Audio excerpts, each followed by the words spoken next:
Mga kasayan, meron lang tayo sasagutin na nag-comment sa atin. Basahin mo, shoutout po na rin. Shoutout kay Cyberbeast. Ano po pagkakaiba ng liwa na may black wire at walang black wire? Nag-comment siya sa Motorstar 125, Rusi 125, TMX 125. Palakasin ang charger gamit ang liwa regulator rectifier. Siya kasayan, ano, meron tayong dalawang liwa regulator dito. Tutukan mo yung ano, kung baliktad ba, tama? Yung tatak niya. Saka itong isa. So, ganyan. Yan. Itong isa. Yan siya kasayan na parehas liwa regulator rectifier. Yan. Ito yung may black wire. At ito naman yung walang black wire. Yung iba naman kasayan may liwa regulator din na wala siyang black wire. Apat lang siya. Apat lang yung kanyang 4-pin lang siya. Yan.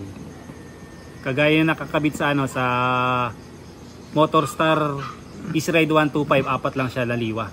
Wala siyang black. Tapos ito, meron siyang red white. Imbis na black, red white to. Bali ang ito kung gantong rectifier, ang pinagkaiba nito, ito yung magsusupply ng headlight ng ating motor, o minsan pagka Rusi Macho 175 ang sinusupply niya park light, headlight, tail light. Halimbawa naman kung mga surf naman yung motor, headlight lang ang sinusupply niya. Pero sa ibang motor tatlo park light, headlight, tail light. Pero kadalasan ang sinusupply lang niya headlight.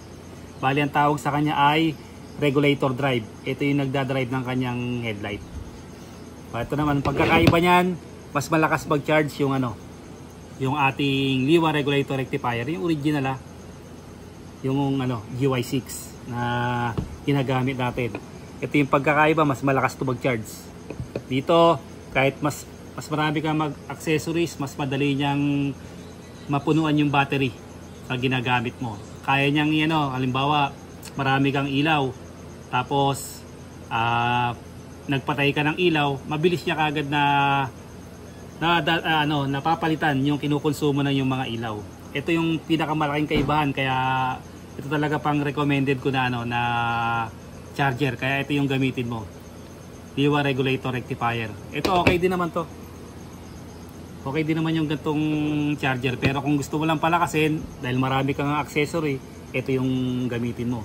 Kahit yung ano kahit yung 4 wires na liwa na walang black, okay din siya. Kaya lang yung sa pagiging mas malakas, ito yun.